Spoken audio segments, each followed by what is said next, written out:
Bonjour à tous. Bon, voilà, nous sommes le dimanche, je vais vous dire ça tout de suite, le dimanche 6 mai, bonjour. Cet enregistrement, c'est pour demain, pour ici et maintenant, c'est l'enregistrement 31. Donc ici et maintenant, cette chronique que j'ai le plaisir de faire pour vous tous les 15 jours. Donc, on a assez parlé ces derniers temps, je vais vous laisser un petit peu vous stabiliser, on a assez parlé ces derniers temps de tous les risques qui pouvaient se produire, que ce soit les risques financiers, les risques d'approvisionnement de pétrole, les risques de catastrophes naturelles, les risques comment pourrais-je appeler ça, d'échauffement de certaines zones, l'incapacité que risquerait d'avoir l'État d'assurer sur l'ensemble du territoire la stabilité, pendant un certain temps du moins. Alors, je vous en avais déjà parlé, nous avions lancé une association qui s'appelle Humanum. Dans cette association, nous avons créé un site internet qui s'appelle entraide-humanum.org, où chacun de vous peut aller gratuitement, s'il considère que c'est nécessaire, peut aller gratuitement faire des offres ou des demandes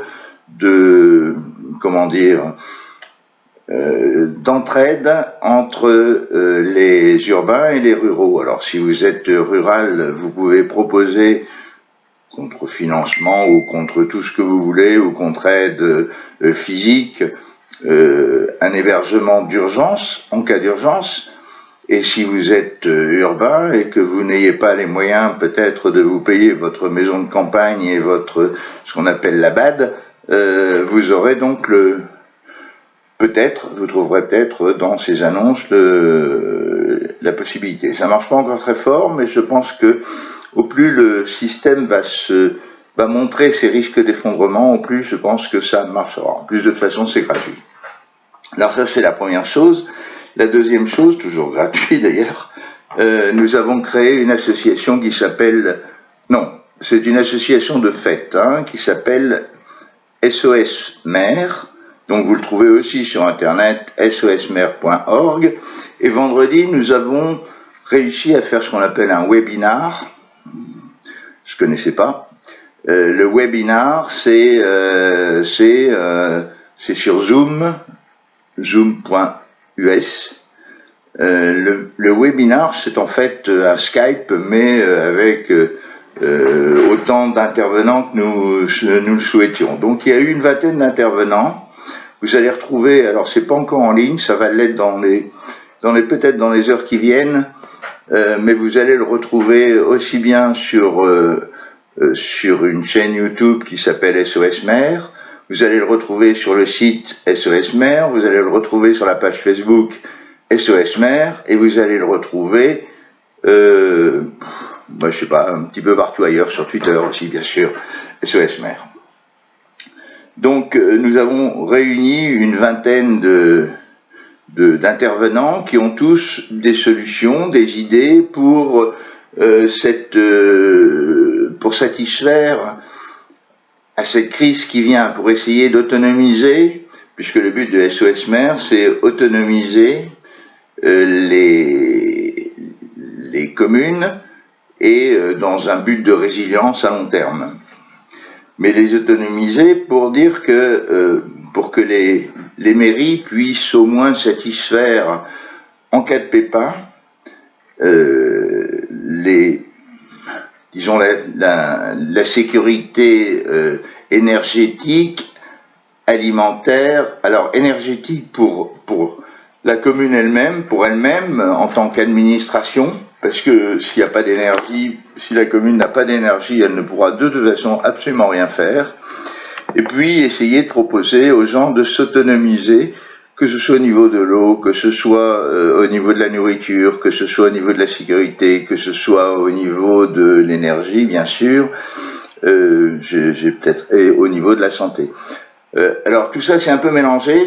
il faut bien comprendre que les communes, en tant qu'entité administrative, doivent s'autonomiser, mais il faut bien savoir que s'il y avait un problème, les administrés viendraient vers les maires et diraient « mais qu'est-ce que vous pouvez nous offrir? Est-ce que vous pouvez nous donner de l'eau? Est-ce que vous pouvez nous donner un peu à manger? Est-ce que vous pouvez, est-ce que vous avez des médicaments ?» etc. Donc nous donnons sur ce site SOS Maire un certain nombre de conseils aux maires. On a déjà envoyé 4000 lettres aux maires. On va continuer. Il y a 25 000 communes rurales. Donc on va continuer. Peut-être répondront-ils pas tout de suite, mais peut-être se souviendront-ils à un moment où on parlera d'un effondrement d'une banque ou un truc comme ça. Peut-être se souviendront-ils de nous. Il faut bien se rendre compte que, et il faut le dire à vos maires, que la mise en place d'une autonomie ne se fait pas en quelques heures. Il faut au moins un an. Et encore, la plupart des projets dont on nous a parlé, c'est à 3-4 ans. Donc un an, c'est en allant très vite, c'est en prenant des décisions, c'est en demandant aux administrés d'être des référents, c'est-à-dire que les administrés, enfin les maires, doivent demander, profiter des compétences de chacun de leurs administrés. Il y a peut-être d'anciens policiers, il y a peut-être d'anciens pharmaciens, d'anciens médecins, ou des actifs bien sûr, hein, des gens qui savent comment faire des stocks, etc., etc., comment les protéger même s'il n'y a plus d'énergie. Donc voilà, alors donc vous verrez cette vidéo, j'espère que vous irez tous la voir.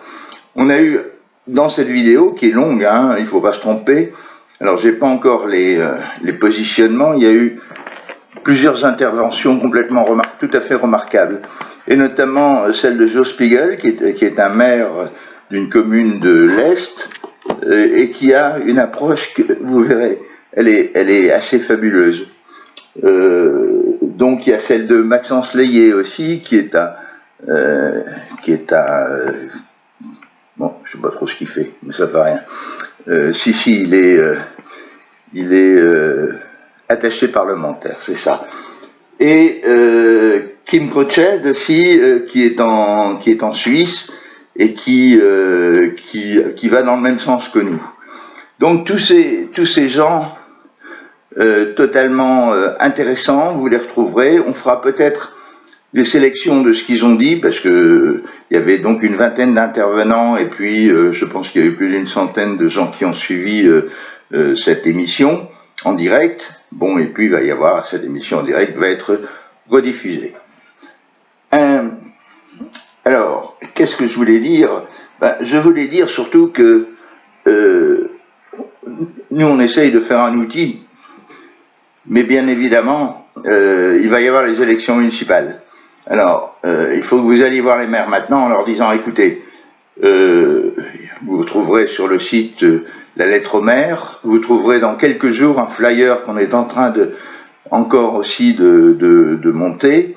Il faut que vous alliez voir vos maires, dans les communes rurales, hein, dans les villes ça ne sert pas à grand chose, mais dans les communes rurales, si vous en connaissez, si vous connaissez des conseillers municipaux, allez les voir, dites-leur, bon ben voilà, nous on pense que il pourrait y avoir un effondrement, c'est pas sûr, rien n'est certain, on ne connaît pas le futur, mais il pourrait y avoir un effondrement, qu'est-ce qu'on a dans cette commune pour se défendre?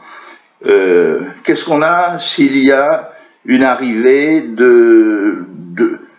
j'allais dire de migrants, oui, de migrants des villes, des gens qui en ville ne trouvent plus à manger, à boire, etc., et qui se rapatrient vers la campagne. Est-ce que vous avez des sacs de couchage? Est-ce que vous avez des tentes? Est-ce que vous avez des lieux? Est-ce que vous avez des lits? Est-ce que vous avez...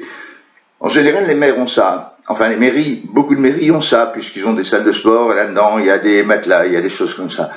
Mais, bon, qu'est-ce qu'on fait? Toute la question, on n'a pas toutes les solutions.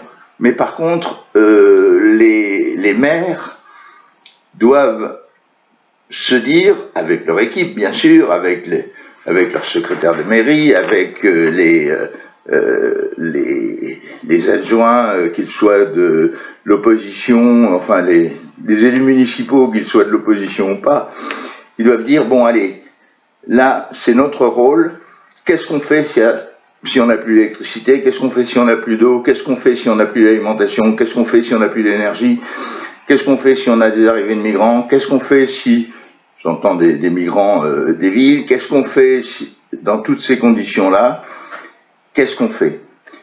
Et puis, après, dire aux gens, bon ben voilà, voilà ce que nous, à la mairie, nous allons faire, et le reste, c'est à vous de le faire. Chaque commune a ses avantages et ses inconvénients, ses structures différentes, et nous, on ne les connaît pas. Bien sûr, on ne peut pas être sur 25 000 communes, tout ce qu'on peut faire, c'est donner des pistes. Donc, je vous conseille d'aller voir rapidement SOS Maire. Ça va, vous voyez, aujourd'hui, c'est un peu moins pessimiste, mais en même temps, c'est pessimiste parce que nous savons, non, on ne sait pas, mais nous pensons bien que il faut se préparer maintenant. Il y aura un moment où ça sera trop tard. Allez, je vous souhaite un bon 8 mai, fête de l'armistice, et je vous souhaite aussi de vous revoir tous vers la mi-mai. À bientôt. Au revoir. Ça sera probablement après le 20 mai. À bientôt.